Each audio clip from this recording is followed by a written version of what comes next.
Well, that's a very optimistic and rosy picture of board governance. I feel great about joining a board. But it can't be that easy all the time, so I'm wondering, what was the most dysfunctional board situation you faced? You can be diplomatic and not, reveal too many details, but how did you overcome that dysfunction?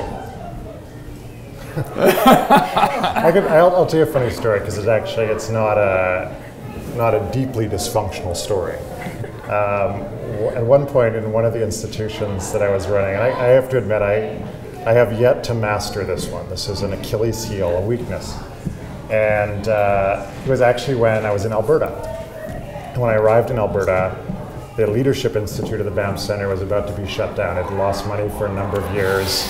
And the board had decided it had run its course. And my first board meeting was about, let's shut this thing down.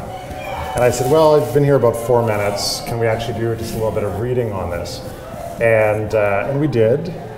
And within the next 3 months, I went back to them and I said, what Donald Cameron, the founding president, was envisioning was very close to what Richard Florida has been talking about with creative economies. It was about bringing the best arts practice together with leaders from the public sector, private sector, and having the two inspire each other. It was a very cool idea and very progressive and 50 years ahead of its time.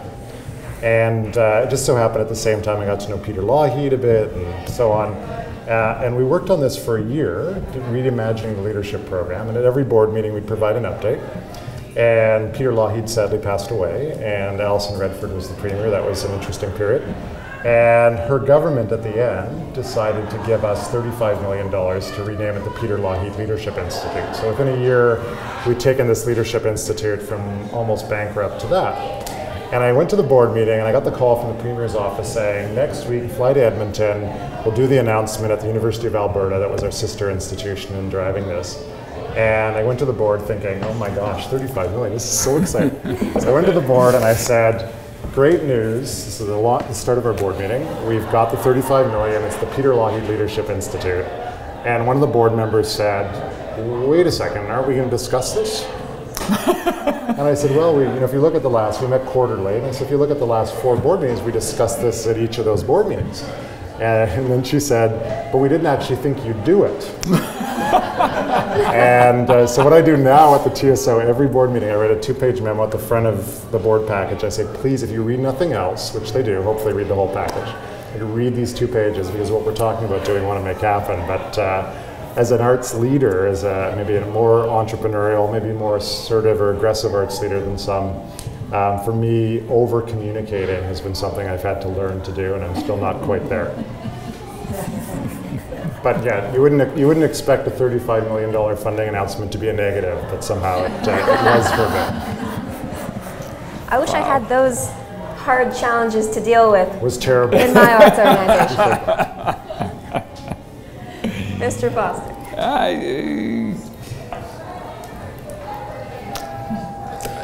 Every challenges are always just opportunities, and if you have a vision, you know where you want to go.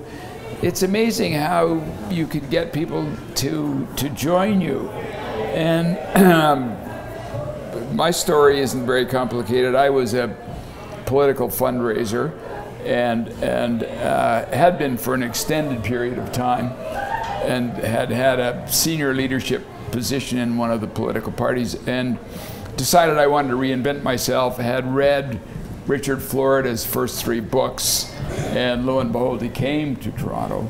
And so it's really Florida's creative economy argument that has driven me. And if you have a philosophical base to what you're doing, then over time you can move people toward that objective.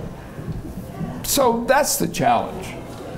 It comes back to where you're going and why. And if you're just doing it, I don't know, because you love dance or something, that's not enough. You have to be building something, you have to be creating something, you have to be doing it for a reason. And I have a real passion about building Toronto as one of the world's great cities, or more correctly, maintaining our position as one of the world's great cities. There are many measurements of world cities, and on 6 of them, we rank #1 in the world as the most livable city in the world, the most diverse, the most whatever. So we truly are blessed to be starting at the top.